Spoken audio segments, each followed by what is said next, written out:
Hi friends, ಎಲ್ಲರಿಗೂ ನಮಸ್ಕಾರಗಳು. ಇವತ್ತಿನ ಒಂದು ವಿಡಿಯೋದಲ್ಲಿ ನಾವು ಮಾದರಿ ಪ್ರಶ್ನೆಗಳನ್ನ ನೋಡ್ತಾ ಹೋಗೋಣ. ಒಂದ್ ವಿಡಿಯೋದಲ್ಲಿ ನಾವು ಕನ್ನಡ ಕಡ್ಡಾಯ ಪರೀಕ್ಷೆ ಬಗ್ಗೆ ಅಧ್ಯಯನ ಮಾಡಿದ್ವಿ. ಇವತ್ತಿನ ಒಂದು ಅಧ್ಯಯನದಲ್ಲಿ ನಾವು ಇನ್ನು ಬೇರೆ ಬೇರೆ ಕ್ವಶನ್ ನ ಅಧ್ಯಯನ ಮಾಡಿಕೊಳ್ತಾ ಹೋಗೋಣ. ನೀವಿನ್ನು ನಮ್ಮ ಚಾನೆಲ್ ನ ಸಬ್ಸ್ಕ್ರೈಬ್ ಮಾಡಿಲ್ಲ ಅಂದ್ರೆ ಸಬ್ಸ್ಕ್ರೈಬ್ ಮಾಡ್ಕೊಳ್ಳಿ. ಹಾಗೆ ಈ ವಿಡಿಯೋನ ನಿಮ್ ಫ್ರೆಂಡ್ಸ್ ಗೆ ಶೇರ್ ಮಾಡಿ. ದಯವಿಟ್ಟು ವಿಡಿಯೋನ ಕೊನೆವರೆಗೂ ನೋಡಿ. ಇವತ್ತಿನ ಒಂದು ಕ್ಲಾಸ್ ಬಹಳ ಇಂಪಾರ್ಟೆಂಟ್ ಆದಂತಹ ಒಂದು ಕ್ಲಾಸ್ ಆಗಿರುತ್ತದೆ. ಯಾಕಪ್ಪ ಅಂತಂದ್ರೆ ಈ ನಾಳೆ ಬರುವಂತಹ ಕಡ್ಡಾಯ ಕನ್ನಡ ಪರೀಕ್ಷೆಗೆ ಅತ್ಯುತ್ತಮವಾದ ಪ್ರಶ್ನೆಗಳಾಗಿವೆ. ದಯವಿಟ್ಟು ಎಲ್ಲರೂ ಚೆನ್ನಾಗಿ ನೋಡಿ ನಿಮ್ಮ ಫ್ರೆಂಡ್ಸ್ ಕೂಡ ಈ ವಿಡಿಯೋನ ಶೇರ್ ಮಾಡಿ. ಬನ್ನಿ, ಹಾಗಿದ್ರೆ ಇವತ್ತಿನ ಒಂದು ವಿಡಿಯೋ ಯಾವ ರೀತಿ ಇದೆ ಎಂದು ಚರ್ಚಿಸುತ್ತಾ ಹೋಗೋಣ. ಇನ್ನು ಪ್ರಶ್ನೆ 1, ಕಡಜ ಡ್ಯಾಸ್ ಎಂದರೆ? ಅಂದ್ರೆ ಕಡಜ ಅಂದ್ರೆ ಅದಕ್ಕೆ ವಿರುದ್ಧಾರ್ಥಕ ಪದ ಯಾವುದು ಅಥವಾ ಪದದ ಅದ್ರ ಅರ್ಥ ಏನು ಅನ್ನೋದು ಇದು ಕ್ವಶನ್. ಆಪ್ಷನ್ ಎ ಪಕ್ಷಿ, ಆಪ್ಷನ್ ಬಿ ಪ್ರಾಣಿ, ಆಪ್ಷನ್ ಸಿ ಕೀಟ, ಆಪ್ಷನ್ ಡಿ ನೊಣ. ನೋಡಿ ಫ್ರೆಂಡ್ಸ್, ಈ ಒಂದು ಪ್ರಶ್ನೆಗೆ ಸರಿಯಾದ ಉತ್ತರ ಆಪ್ಷನ್ ಸಿ. ಕಡಜ ಎಂದರೆ ಒಂದು ಕೀಟ. ಕೀಟಕ್ಕೆ ನಾವು ಕಡಜ ಎಂದು ಕರಿತೀವಿ. ಇನ್ನು ಹಲವಾರು ರೀತಿಯಿಂದ ಅವಕ್ಕೆ ಅರ್ಥಗಳನ್ನು ಕೂಡ ಕೊಡುತ್ತವೆ. ಪದಗಳ ಅರ್ಥನೂ ಕೇಳ್ತಾರೆ, ಮತ್ತೆ ಅವಕ್ಕೆ ವಿರುದ್ಧಾರ್ಥಕನು ಕೇಳ್ತಾರೆ, ಅದಕ್ಕೆ ಸಮಾನಾರ್ಥಕನು ಕೇಳ್ತಾರೆ. ಯಾವ ರೀತಿ ಅದನ್ನು ಕೇಳ್ತಾರೆ ಅದ್ರ ಬಗ್ಗೆ ಎಲ್ಲದ್ರ ಬಗ್ಗೆ ನಾವು ತಿಳಿದುಕೊಂಡಿರ್ಬೇಕು. ಹಾಗೆ ಎರಡನೇ ಪ್ರಶ್ನೆ, ಮಹಾವಿದ್ಯಾಲಯ ಎಂದರೆ? ಆಪ್ಷನ್ ಎ ಶಾಲೆ, option B school, option C college, option D ನ್ಯಾಯಾಲಯ. ನೋಡಿ ಫ್ರೆಂಡ್ಸ್, ಮಹಾವಿದ್ಯಾಲಯ ಅಂದ್ರೆ ಏನು?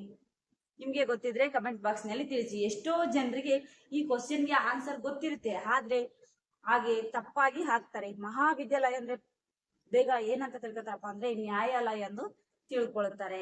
ಇದಕ್ಕೆ ಒಂದು ಸರಿಯಾದ ಉತ್ತರ ಅದಾಗಿರಲ್ಲ. ಇದಕ್ಕೊಂದು ಸರಿಯಾದ ಉತ್ತರ ಕಾಲೇಜು. ಮಹಾವಿದ್ಯಾಲಯ ಅಂದ್ರೆ ಕಾಲೇಜು.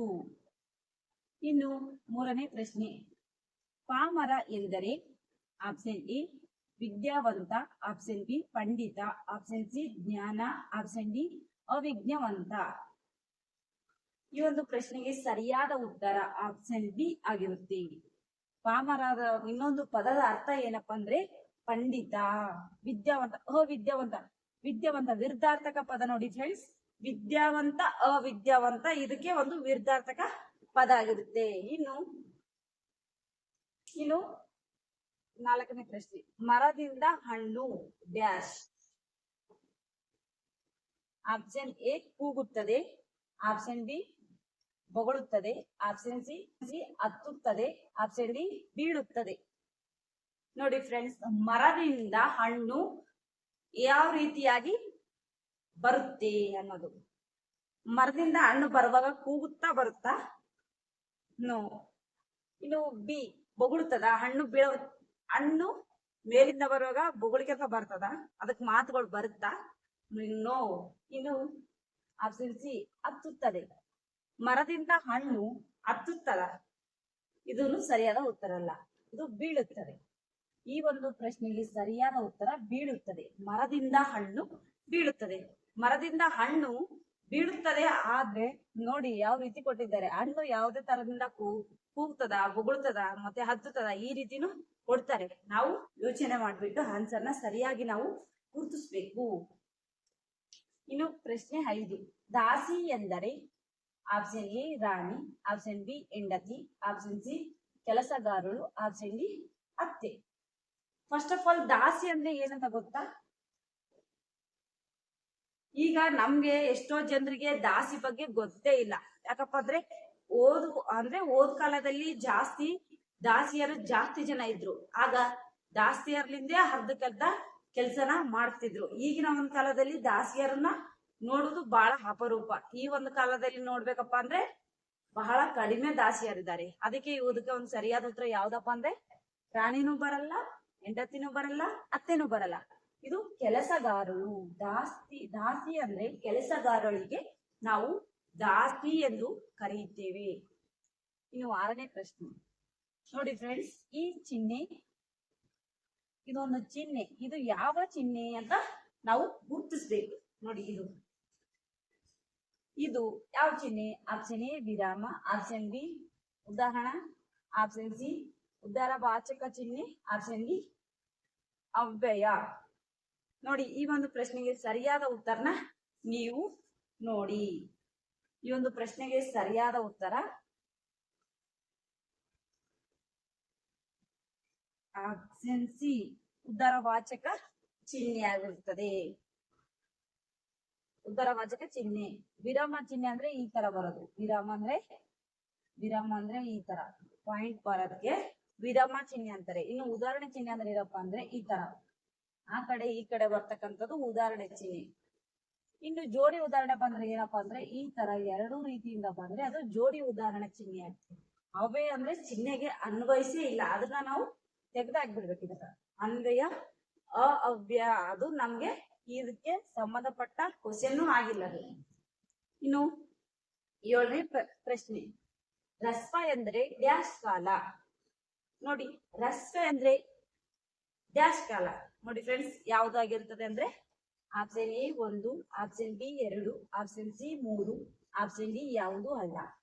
ರಸ್ವ ಅಂದ್ರೆ ಏನಂತ ನಮ್ಗೆ ಎಷ್ಟೋ ಅಂದ್ರೆ ಒಂದು 5th 7th 8th 9th 10th 11th 12th PUC ಗಂಟಾನು ನಾವು ಈ ಗ್ರಾಮರ್ ನ ನೋಡ್ಕೊಂತಾನೆ ಬಂದಿರ್ತೀವಿ. ಎಷ್ಟೋ ಜನರಿಗೆ ರಸ್ವ ಅಂದ್ರೇನೆ ಗೊತ್ತಿರಲ್ಲ. ಅಂದ್ರೆ ರಸ್ವ ಸ್ವರ ಅಂದ್ರೆ ಏನಪ್ಪಾ ಅಂದ್ರೆ ಒಂದು ಮಾತ್ರ ಕಾಲದಲ್ಲಿ ಉಚ್ಚರಿಸಲ್ಪಡುವ ಅಂತಹ ಅಕ್ಷರಗಳನ್ನು ನಾವು ರಸ್ವ ಸ್ವರ ಎಂದು ಕರಿತೀವಿ. ಅದಕ್ಕೆ ಈ ಒಂದು ಪ್ರಶ್ನೆಗೆ ಸರಿಯಾದ ಉತ್ತರ ಆಪ್ಷನ್ ಎ 1 ಎಂದು ಅರ್ಥ. 2 ಅಂದ್ರೆ ದೀರ್ಘ ಸ್ವರ, ಅಂದ್ರೆ 2 ಅಥವಾ ಅದಕ್ಕಿಂತ ಹೆಚ್ಚು ಅಕ್ಷರಗಳಿಂದ ಉಚ್ಚರಿಸುವ ಅಕ್ಷರಗಳಿಗೆ ನಾವು ದೀರ್ಘ ಸ್ವರ ಅಕ್ಷರ ಎಂದು ಕರಿತೀವಿ. ಇನ್ನು ಪ್ರಶ್ನೆ 8.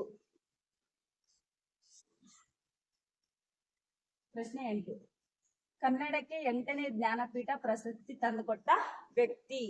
ಕನ್ನಡಕ್ಕೆ 8ನೇ ಜ್ಞಾನಪೀಠ ಪ್ರಶಸ್ತಿ ತಂದುಕೊಟ್ಟ ವ್ಯಕ್ತಿ ಅಂದ್ರೆ ಯಾರು? Option A Anantha Murthy, option B Chandrashekhar Patil, option C Girish Karnad, option D Chandrashekhar Kambar. ನೋಡಿ, ಕನ್ನಡಕ್ಕೆ 8ನೇ ಜ್ಞಾನಪೀಠ ಪ್ರಶಸ್ತಿ ತಂದುಕೊಟ್ಟ ವ್ಯಕ್ತಿ ಹೆಸರು ಆಪ್ಷನ್ ಡಿ ಚಂದ್ರಶೇಖರ್ ಕಂಬರ್ ಅವರು 8ನೇ ಜ್ಞಾನಪೀಠ ಪ್ರಶಸ್ತಿ ಪಡೆದಂತ ಒಬ್ಬ ವ್ಯಕ್ತಿ.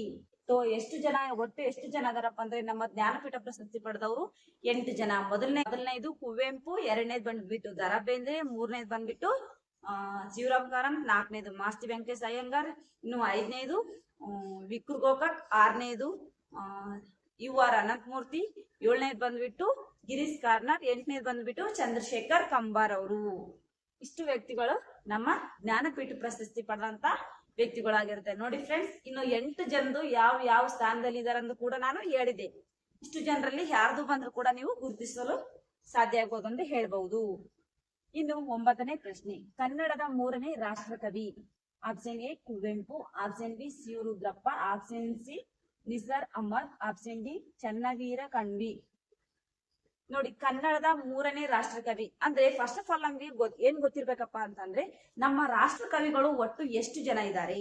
ನಮ್ಮ ರಾಷ್ಟ್ರಕವಿಗಳು ಒಟ್ಟು 3 ಜನ ಇದ್ದಾರೆ. ಮೊದಲನೇದು ಒಂದು ರಾಷ್ಟ್ರಕವಿ ಯಾರು? ಮೊದಲನೇ ರಾಷ್ಟ್ರಕವಿ ಎಂ ಗೋವಿಂದ ಪೈ, 2ನೇದು ಬಂದ್ಬಿಟ್ಟು ಕುವೆಂಪು, 3ನೇದು ಬಂದ್ಬಿಟ್ಟು GS ಶಿವರುದ್ರಪ್ಪ. ಈ ಒಂದು ಪ್ರಶ್ನೆಗೆ ಉತ್ತರ ಗೊತ್ತಾಯ್ತಾ?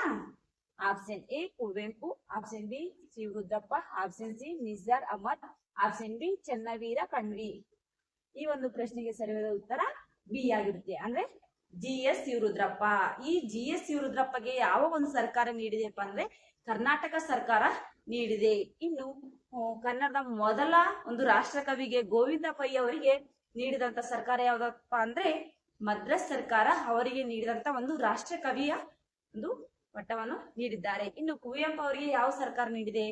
ಕುವೆಂಪು ಅವರಿಗೆ ಮೈಸೂರು ಸರ್ಕಾರ ಅವರಿಗೆ ನೀಡಿದೆ. ಇನ್ನು 10ನೇ ಪ್ರಶ್ನೆ, ಕಂದ ಪದ್ಯದಲ್ಲಿರುವ ಒಟ್ಟು ಮಾತ್ರೆಗಳ ಸಂಖ್ಯೆ ಎಷ್ಟು? Option A 14, option B 24, option C 64, option D 34. ನೋಡಿ, ಕಂದ ಪದ್ಯ ಅಂದ್ರೆ ಎಲ್ಲರಿಗೂ ಗೊತ್ತಿರ್ತಕ್ಕಂತ ಒಂದು ಪದ್ಯ ಆಗಿದೆ. ನಾವು ಯಾವಾಗಲಿಂದ ಯಾವ ಒಂದು ಕ್ಲಾಸ್ನಿಂದ ಈ ಒಂದು ಕಂದ ಪದ್ಯ ಸ್ಟಾರ್ಟ್ ಆಗ್ತದಪ್ಪ ಅಂತಂದ್ರೆ ಮತ್ 7th 8th 9th 10th ಇಲ್ಲಿಂದ ನಮ್ಗೆ ಕಂದ ಪದ್ಯದ ಬಗ್ಗೆ ಗೊತ್ತಾಗುತ್ತೆ. ಈ ಕಂದ ಪದ್ಯದಲ್ಲಿ ಒಟ್ಟು ಮಾತ್ರೆಗಳ ಸಂಖ್ಯೆ ಎಷ್ಟು ಅಂತ ಕೇಳಿದ್ದಾರೆ. ಇನ್ನು 4, 5 ಹಣಗಳನ್ನು ಮಾಡಿದಾಗ 4 ಮತ್ತು 5ರಿಂದ ನಾವು ಈ ಒಂದು ಗಣ ವಿಂಗಡಣೆ ಮಾಡ್ತೀವಿ. ಇದಕ್ಕೆ ಒಟ್ಟು ಮಾತ್ರೆಗಳ ಸಂಖ್ಯೆ ಎಷ್ಟಪ್ಪ ಅಂದ್ರೆ ಆಪ್ಷನ್ ಸಿ 64 ಮಾತ್ರೆಗಳ ಸಂಖ್ಯೆ ಆಗಿರುತ್ತದೆ. ಇನ್ನು 11ನೇ ಪ್ರಶ್ನೆ, ದಿವಾನ ಯಾವ ಭಾಷೆಯಿಂದ ಬಂದಿದೆ? Option A Kannada, option B Urdu, option C Persian, option D Hindi. ದಿವಾನ ಅನ್ನೋದು ಯಾವ ಭಾಷೆಯಿಂದ ಬಂದಿದೆ? ನಾವು ಎಷ್ಟೋ ಮಾತನ್ನ ಆಡ್ತೀವಿ, ಆದ್ರೆ ನಾವು ಒಂದೇ ಭಾಷೆನ ಮಾತಾಡಲ್ಲ, ಎಲ್ಲಾ ಭಾಷೆಗಳನ್ನ ನಾವು ಮಿಕ್ಸ್ ಮಾಡಿಕೊಂಡು ಮಾತನ್ನ ಆಡ್ತೀವಿ. ಈ ಒಂದು ಪ್ರಶ್ನೆಗೆ ಸರಿಯಾದ ಉತ್ತರ ಯಾವ್ದಪ್ಪ ಅಂದ್ರೆ ಆಪ್ಷನ್ ಸಿ ಪರ್ಷಿಯನ್ ಭಾಷೆಯಿಂದ ದಿವಾನ್ ಎಂಬ ಪದ ಬಂದಿದೆ. ಇನ್ನು ಪ್ರಶ್ನೆ 12, ಕಿವಿಯಿಂದ ಕೇಳುವುದಕ್ಕೆ ಡ್ಯಾಶ್ ಎನ್ನುವರು? ಆಪ್ಷನ್ ಎ ಚಾಕ್ಷುಷ, ಆಪ್ಷನ್ ಬಿ ಶ್ರಾವಣ, ಆಪ್ಷನ್ ಸಿ ಸಂಗೀತ, ಆಪ್ಷನ್ ಡಿ ನಾದ. ನೋಡಿ ಫ್ರೆಂಡ್ಸ್, ನಾವು ಕಿವಿಯಿಂದ ನೋಡ್ರಿ, ನಮ್ಗೆ ಗೊತ್ತಿಲ್ಲ ಕಿವಿಯಿಂದ ಯಾವ್ದು ಕೇಳ್ತೀವಿ, ಕಣ್ಣಿನಿಂದ ಯಾವ್ದು ಕೇಳ್ತೀವಿ, ಕಣ್ಣಿನಿಂದ ಯಾವ ತರ ಕಾಣ್ತೀವಿ ಅನ್ನೋದನ್ನ ಎಷ್ಟೋ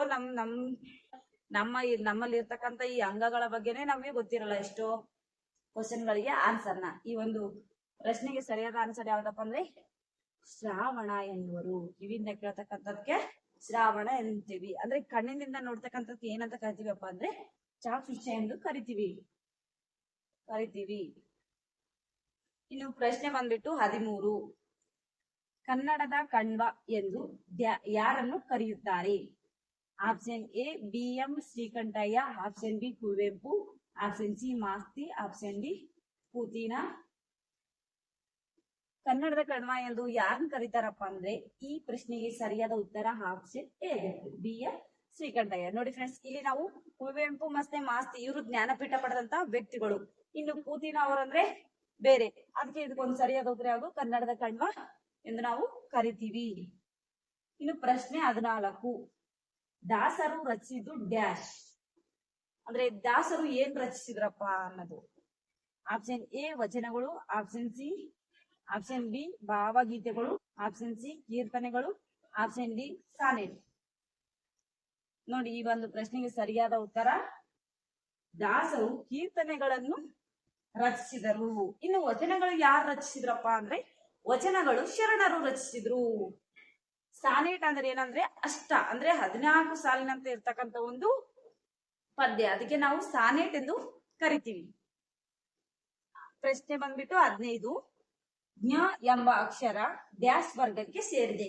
ಒಂದ್ ವಿಡಿಯೋದಲ್ಲಿ ಅಲ್ಲಿ ನಮ್ಗೆ ನಾನೇ ಮಾಡಿರ್ತಕ್ಕಂಥ ಒಂದ್ ವಿಡಿಯೋದಲ್ಲಿ ಜ್ಞ, ನ, ಮ ಇವು ಯಾವ ಒಂದು ವರ್ಗಕ್ಕೆ ಸೇರಿದೆ ಎಂದು ನಾವು ನೋಡಿದ್ವಿ. ಇಲ್ಲಿ ಬಂದಿರ್ತಕ್ಕಂಥದ್ದು ಒಂದೇ ಜ್ಞ ಎಂಬ ಅಕ್ಷರ ಯಾವ ಒಂದು ವರ್ಗಕ್ಕೆ ಸೇರಿದೆ? ಆಪ್ಷನ್ ಎ ಸ್ವರ, ಆಪ್ಷನ್ ಬಿ ಮಹಾಪ್ರಾಣ, ಆಪ್ಷನ್ ಸಿ ಅಲ್ಪ ಪ್ರಾಣ, ಆಪ್ಷನ್ ಡಿ ಅನುನಾಸಿಕ. ಇದಕ್ಕೆ ಒಂದು ಸರಿಯಾದ ಉತ್ತರ ಆಪ್ಷನ್ ಡಿ ಅನುನಾಸಿಕ. ಸ್ವರ ಅಂದ್ರೂ ಬರಲ್ಲ.